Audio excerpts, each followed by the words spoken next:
The sound of shattering glass pierced the air as Emma's coffee mug hit the floor. No one in the small bakery moved, not the customers frozen mid-bite, not the baristas with their hands suspended over espresso machines, and certainly not Daniel, whose lips were still pressed against mine in a kiss that had started as desperation but lingered with something that felt dangerously like promise. Outside, his ex-wife's screams grew louder, but inside this moment, time stood perfectly still. If you're enjoying this story so far, please hit that like button and subscribe to see more content like this. Your support means everything to this channel. My name is Olivia Chen, and I never expected to become the center of someone else's drama. But life has a way of pulling you into stories you never auditioned for, and sometimes those unexpected roles become the ones that change everything. 3 months earlier, I had just signed the lease on a small storefront in Millfield, a quaint town nestled between rolling hills and a river that sparkled like crushed diamonds in the morning light. After years of selling my handcrafted soaps and candles online, I was finally opening a physical shop, Sense and Sensibility. It was a dream I'd carried through a decade of corporate jobs, through savings accounts that grew too slowly, through nights spent mixing essential oils while spreadsheets for my day job waited impatiently on my laptop. The space needed work, peeling paint, outdated fixtures, floors that creaked with every step, but when I turned the key in the lock that first day, the sunlight streaming through the dusty windows felt like a spotlight on possibilities. "You must be the new tenant." I turned to find a man standing in the doorway, tall with shoulders slightly hunched as if apologizing for taking up space. Dark hair fell across his forehead, and he pushed it back with a hand that looked strong but gentle. A little girl, maybe 6 or 7, peeked out from behind his legs, her eyes wide with curiosity. "I'm Daniel Morgan," he said, extending his hand. "I own the bookstore next door. And this is my daughter, Lily." His handshake was firm but brief, as if he was careful about physical contact. Lily didn't offer her hand, just waved with fingers that curled inward like small sea creatures retreating into shells. "Olivia Chen," I replied. "Nice to meet my neighbors so quickly. We saw you moving in and thought we'd say hello." Daniel's smile didn't quite reach his eyes, which were the color of coffee with just a splash of cream.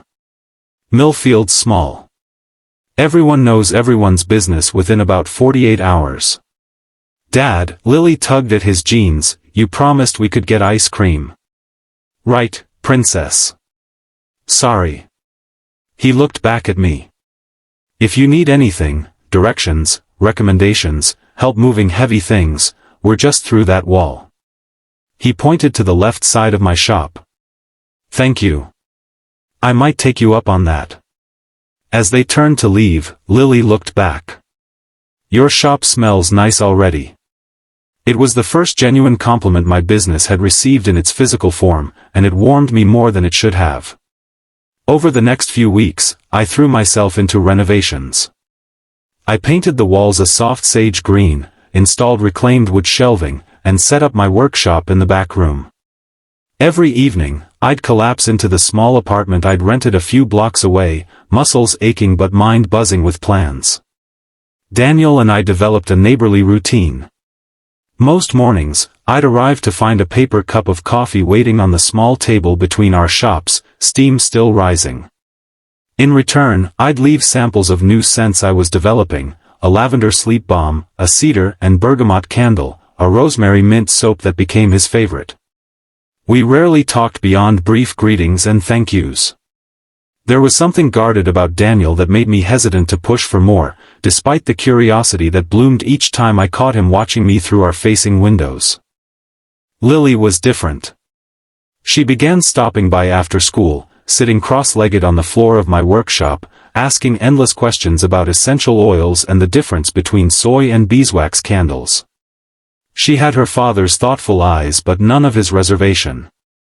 "My mom doesn't like smelly things," she told me one afternoon as she carefully placed dried lavender into small muslin bags. "She says they give her headaches." "Everyone's different," I replied, measuring oils for a batch of soap. "Some people are more sensitive to scents." "She's sensitive to everything."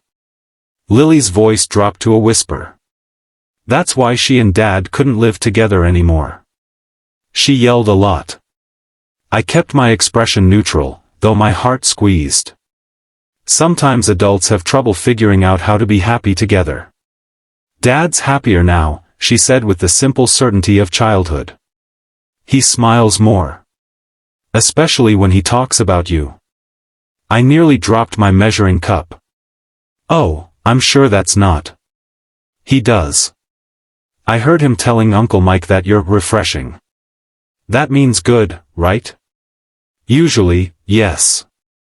I turned away to hide the flush creeping up my neck. Are you going to marry my dad? This time I did drop the cup, oil splattering across my workbench. Lily. I barely know your father. She shrugged, unperturbed. That's okay. You can get to know him. He's nice, and he makes good pancakes, and he reads the best bedtime stories with all the voices. I'm sure he does, I said, mopping up the spill. But people don't just decide to get married because someone makes good pancakes. Why not? That seems important. She tied a perfect bow on a lavender sachet. My mom's new husband doesn't make anything. He just orders food on his phone. Before I could formulate a response to this insight into adult relationships, the bell above my door chimed. Daniel stood there, looking slightly embarrassed. Sorry to interrupt.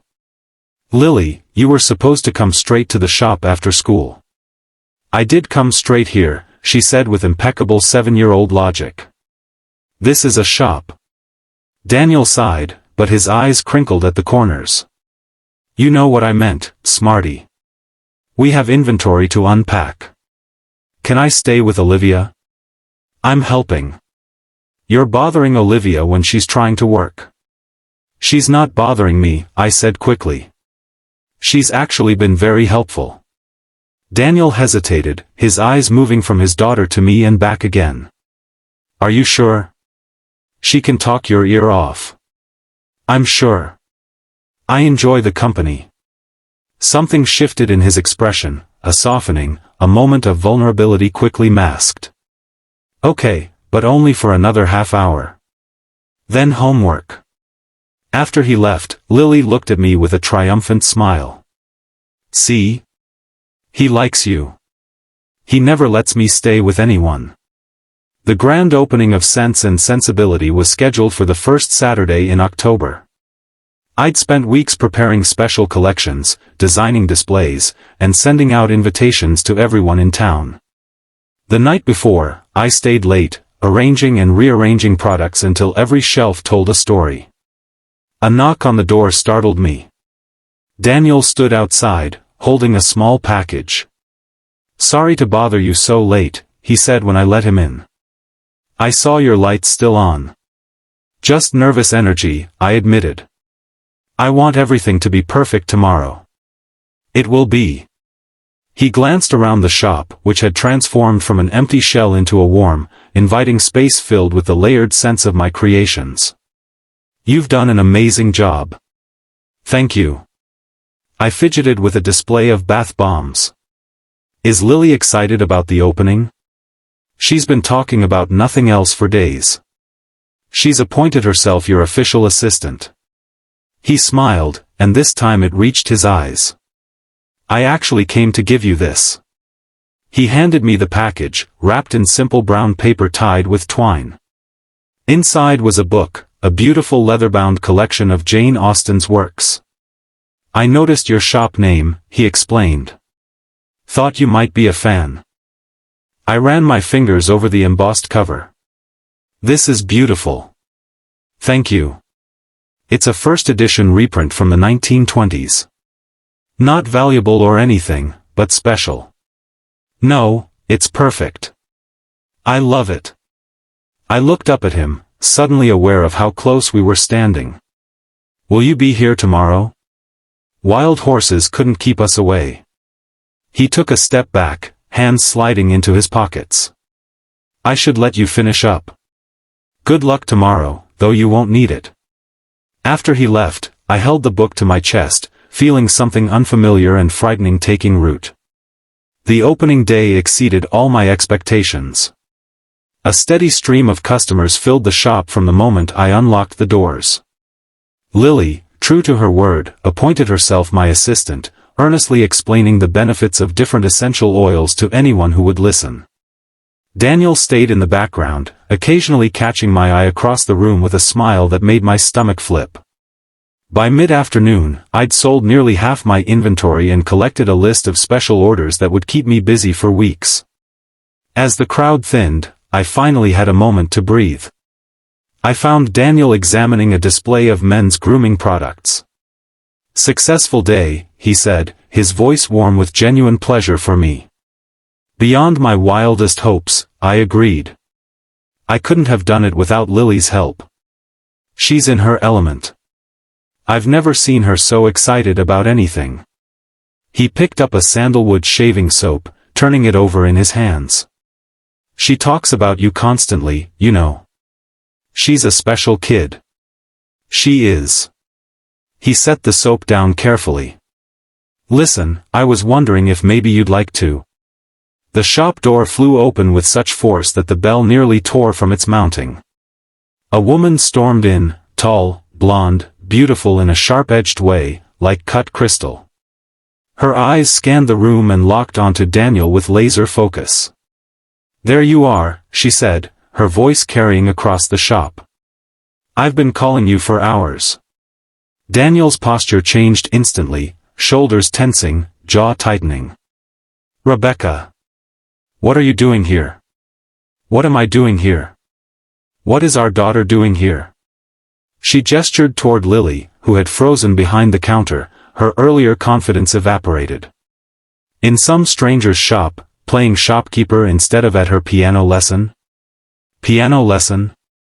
Daniel checked his watch, his face falling. "That's not until 4 o'clock. It's 4:30, Daniel." Rebecca's perfectly manicured hand slashed through the air. "This is exactly why I'm filing for full custody. You can't even keep track of a simple schedule." The few remaining customers began to edge toward the door. I stood rooted to the spot, unsure whether to intervene or disappear into my workshop. "Rebecca, we can discuss this outside," Daniel said, his voice low and controlled. "No, we'll discuss it now. I'm tired of your irresponsibility. Lily needs structure, not," she waved dismissively at the shop, "whatever this is." Lily's small voice broke through the tension. "I'm sorry, Mom. I forgot about piano. It was my fault." Rebecca's expression softened marginally as she looked at her daughter. "It's not your fault, sweetheart. It's your father's job to remember these things." She held out her hand. "Come on, we'll go now. Mrs. Abernathy might still be able to fit you in." Lily looked at Daniel, her eyes pleading for guidance. "Go with your mom, princess," he said gently. "We'll talk later." As Lily reluctantly crossed the room, Rebecca's gaze fell on me for the first time. Her eyes narrowed, taking in my apron with the shop logo, the space that clearly belonged to me. "So you're the soap lady," she said, her tone making it clear this was not a compliment. "Lily's been talking about you." I extended my hand, determined to be professional. "Olivia Chen. Nice to meet you." She ignored my hand. "Stay away from my daughter. I don't need her coming home smelling like a perfume counter and filling her head with ideas about dropping out of school to make bath bombs." "Mom!" Lily protested, mortified. "Rebecca, that's enough," Daniel said, his voice hardening. "Olivia has been nothing but kind to Lily." "Oh, I'm sure she has." Rebecca's smile was arctic. "Very kind indeed. To both of you." The implication hung in the air like smoke. I felt my cheeks burn. "We're leaving," Rebecca announced, gripping Lily's hand. "And Daniel, expect a call from my lawyer. This is exactly the kind of environment I've been concerned about." After they left, the shop fell into uncomfortable silence. The few remaining customers made hasty purchases and departed, leaving Daniel and me alone. "I'm so sorry," he said, running a hand through his hair. "Rebecca can be intense." "It's okay," I said automatically, though it wasn't. My perfect opening day had ended with a scene straight out of a daytime drama. "It's not okay. She had no right to speak to you that way." He looked around at the now empty shop. "I've ruined your big day." "You didn't ruin anything," I assured him, though my heart was still racing. "These things happen. Not to normal people, they don't." He sighed heavily. "I should go. Damage control." As he turned to leave, I called after him, "Daniel? Is she really filing for full custody?" He paused, his hand on the door. "She threatens it every few months. Usually when she finds out I might be interested in someone." The implication of his words hung between us, neither of us brave enough to acknowledge it directly. "I'll see you tomorrow," he said finally, and then he was gone. I closed early that night, the joy of my successful opening dimmed by the confrontation. As I counted the day's receipts, I couldn't help wondering if I'd inadvertently stepped into something more complicated than I was prepared to handle. For the next week, Daniel and I maintained a careful distance. The morning coffees continued to appear, and I still left samples of new products, but our conversations became brief and impersonal. Lily didn't come by after school anymore, and I missed her chatter more than I wanted to admit. Then, on a rainy Tuesday afternoon when the shop was empty, the bell chimed and Daniel walked in, looking determined. "Do you have a minute?" he asked, water dripping from his jacket onto the floor. "Of course." I came around the counter, heart beating faster. "Is everything okay?" "No." He ran a hand through his damp hair. "Everything is not okay. I've been avoiding you, and that's not fair. You don't owe me anything, Daniel. I owe you an explanation." He took a deep breath. "Rebecca and I were married for 8 years. It was difficult from the beginning, but we had Lily, and I wanted to make it work. 2 years ago, she met someone else, a real estate developer with political ambitions. She left, and at first, the separation was amicable. We agreed to joint custody, and things were okay." I nodded, not wanting to interrupt. "Then I started dating someone, a kindergarten teacher named Sarah. Nothing serious, just coffee and movies. Rebecca found out and suddenly had concerns about my lifestyle choices affecting Lily. She threatened custody battles, made scenes at pickups. Eventually, Sarah couldn't handle the drama and ended things. "I'm sorry," I said softly. The pattern repeated with the next woman I showed interest in. "And now?" He gestured vaguely between us. "Rebecca has a radar for when I might be moving on. She's not a bad person, not really. She's just afraid of losing her place in my life, in Lily's life." "And where do I fit into this?" I asked, my voice steadier than I felt. Daniel looked at me directly, his eyes serious. "That depends on you. I like you, Olivia. More than I should after knowing you such a short time. But my life is complicated, and it's not fair to drag you into it. Shouldn't that be my decision?" "Yes, it should. But I need you to understand what you'd be getting into. Rebecca won't make it easy. Lily will get caught in the middle no matter how hard we try to shield her. And I..." He hesitated. "I'm still figuring out how to be something other than Lily's dad or Rebecca's ex-husband." I stepped closer to him, close enough to smell the rain on his jacket and the faint trace of the rosemary mint soap I'd given him. "I'm not afraid of complicated," I said. "I left a 10-year career to make soap in a small town where I knew no one. I'm clearly not afraid of challenges." A smile tugged at the corner of his mouth. "No, you're not. So maybe we could start simple. Dinner?"